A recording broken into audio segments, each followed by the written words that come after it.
Welcome back to another episode of the 1% Life Podcast. I'm your host, Coach JT.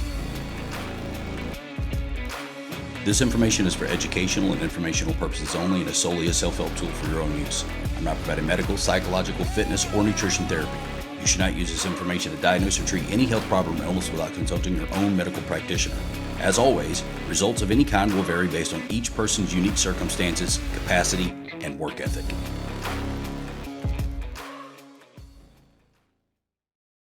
Seems like every day I talk to at least one person about their sick, obese, medicated friends and family members. People close to them with failing health. Could be a spouse. A lot of times in my demographic, it's parents they're taking care of. But it could be a sister, aunt, best friend, kids. All of us have someone or maybe multiple people in our circle that we care about, we wish would take better care of themselves. Or maybe it's you. Maybe you're the person that your family's worried about. Maybe you're the one dealing with obesity and type 2 diabetes and inflammatory issues. Maybe you're the one going to the doctor all the time. Losing your mobility, medications piling up. You've got high blood pressure, depression, fatigue, fatty liver. Either way, you're just watching this person decline. They continue to do the same thing over and over that got them there in the first place. Same destructive behaviors, like watching a train wreck from the sidelines. I could list you 30 or 40 people that are doing this right now. So how do you get somebody like this to change? Really change, long term. Not just a week of threatening them. Especially if you feel like you've tried everything. Maybe you live with this person. Maybe you spent 2 days in the hospital with them last week. They made a bunch of promises, got out, and continued to do the same thing again. You've begged them, you've threatened them, you've bribed them, you've been restrictive. In my experience, there's only one thing that really works long term. And what you can't do is you can't push somebody up a ladder. You're not going to force somebody to do something they're not ready to do. It never works. I used to try to do that with clients. It was so frustrating. I'd put so much effort into both people. One person would change, the other wouldn't. The reality is, if you're not ready to change and you don't want to meet me halfway, there's nothing I can do to help you. I took on a client a couple years ago that would be considered normal by today's standards, unfortunately. Need to lose some weight, come off a couple meds, low energy, etc. She started great, did exactly what she was supposed to do. First 30 days were fantastic. She dropped weight. She came off the meds. Her energy level improved. Everything you'd expect. Then rapid downhill right back to the beginning. What was her excuse? My husband doesn't support me. It's too hard with him doing that in front of me. He's still eating garbage. He's not working out. He drinks my favorite wine at night. So that lasted for a little while. She got super frustrated with him, and then she came back. And she started back up. And then the same thing happened. First 30 days were great. After that, she crashed, went right back to the beginning, and that cycle continues 4 or 5 times. Until she finally decided she didn't care if he was on board or not. She was doing it for herself. It wasn't for him. She made a decision and she never looked back. And then what do you think happened? Besides the fact that she's a completely different person. Fixed everything she wanted to fix. Healthier, happier, stronger, leaner, non-medicated, everything you'd want. What else do you think happened? He followed her and changed too. Had she handled it right and stayed the course in the beginning, it probably would have happened sooner. But there's a dark side to this too. It doesn't always happen that way. I've also seen people start, make dramatic positive changes, and then it tear them apart because of how they both handled it. Now, it's not because the person changed. It's how they handled the process. I've worked with thousands of couples going through this over the years, and it's rare that both people actually start at the same time, and that's where the problem starts. So what happens if you start and they don't? If you don't handle it the right way, it is going to cause problems 100% of the time. And then you're going to end up quitting because that's the easiest out. If you start, it causes problems, then you just stop and the problems go away. It's the easiest thing to do. But here's the 2 scenarios that you're going to face. If you start, you make a decision to start, and you keep moving, and you make the changes, one of 2 things is going to happen. Number 1, you're going to lose weight, you're going to feel sexier, you're going to have more energy, you're going to buy new clothes, you're going to be happier and healthier overall. And you're going to start to resent them for not taking care of themselves like you are.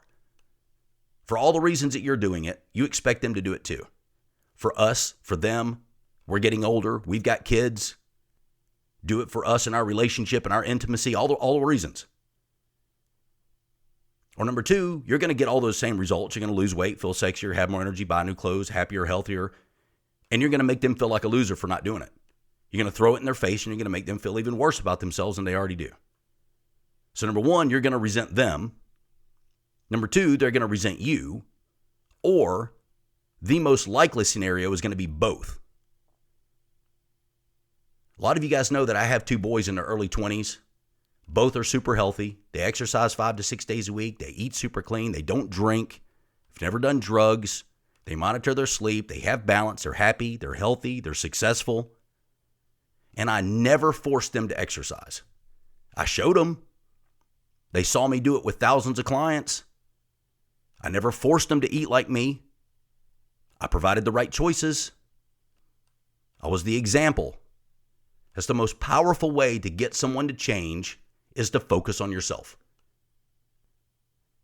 You have to remember that no one else cares. They're not losing sleep about your goals. No one, not even your spouse. It's just the truth. It's not keeping anyone else up at night if you don't lose body fat, if you don't come off the medication. But what you've got to do is you've got to prove to them that it's not another fad. How many times have you started and stopped something? I'm going to do this, I'm going to do this, I'm going to do this, promises made, programs bought, supplements bought over and over and over again. They just wait on you to quit, because you always do. Dozens of times probably, most people. So you start and you don't stop. You open the door and you gently offer. I'm going to go to the gym if you want to go with me. I'm prepping food. Do you want me to make extra for you? I'm going to go for a walk this afternoon if you want to go with me. Hey, I'm going to go get some new shoes because I'm walking a lot and I need some new ones. You probably do too if you want to go with me. Be extra loving. Be extra kind. They're going to feel distance anyway. The second that you start creating a gap between your health and theirs, they're going to see it. They're going to feel it. Don't make it worse. Overall, long term, if your spouse doesn't support you long term, that's a different issue. There's something wrong with that. Maybe you need to look deeper into that issue. What you can't do is you can't brag about yourself constantly. They see it. They see every move you make, every change that's happening. They're watching you like a hawk. Trust me, they see it all. And I know you're proud of the progress that you're making and you want to share that with them, but that's not how they see it. It's bragging to them. It's rubbing it into them because they feel so bad about where they're at. And then don't allow yourself to get resentful. If you're only 30 to 60 days in, you were just there. Right? And don't ask them to join all the time. Just leave the door open. I'm going to the gym. You should go with me. I'm going to eat good. You should eat good with me. You shouldn't eat that. You can't do that. Don't act like you're better than them just because you started 60 days ago or 90 days ago or a year ago. Don't try to be their coach. Don't expect them to care like you do. It's not their job yet. They're not ready. What you have to do is you have to show them, not tell them. That's the whole trick. I believe the single biggest reason for my high success rate over the years is because I lead by example. I try to be the pinnacle of what I preach to others in every area of my life. People should want to be like you act, not like what you say. If you aren't where somebody wants to be, why would they follow you?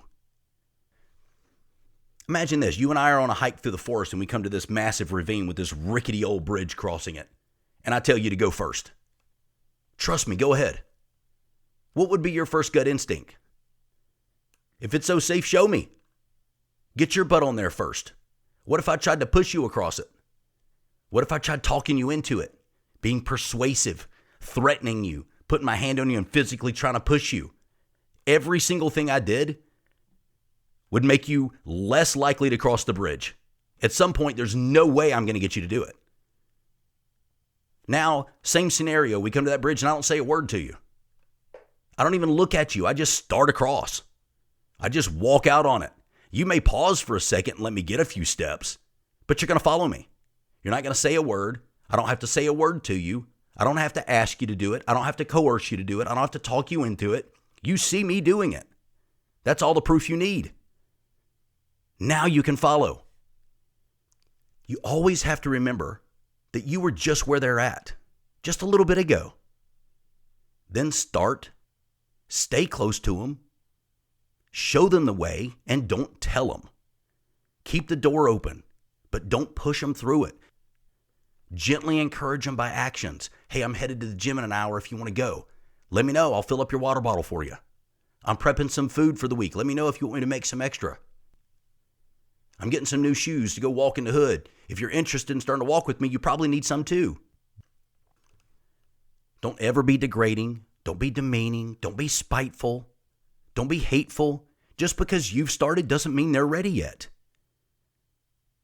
Stop with the snide comments. Why are you eating those chips? They're going to make your blood sugar worse. Sure as a big bowl of ice cream. You don't think your gut's big enough already? Your back hurts because you're lazy and you sit around too much. Right? All of a sudden you become the expert, the coach. It's going to drive a wedge between you guys, I promise. The most important thing you can do, though, is to go. Don't stop. Keep your commitment to yourself. No more fads. Remember, they're watching you. They're waiting on you to stop again. When you don't stop, 90% of the time, they are going to follow suit. Always come from a place of respect and understanding. Leave the unhealthy garbage behind, not just if they decide to do it with you, but for yourself. Remember, you're not their coach. You're not the freaking food police. And then practice self-discipline. Don't expect others to do what you don't do, and lead by example. I'm out. For more content, be sure to like, subscribe, and follow me on Facebook, YouTube, and Instagram. See you.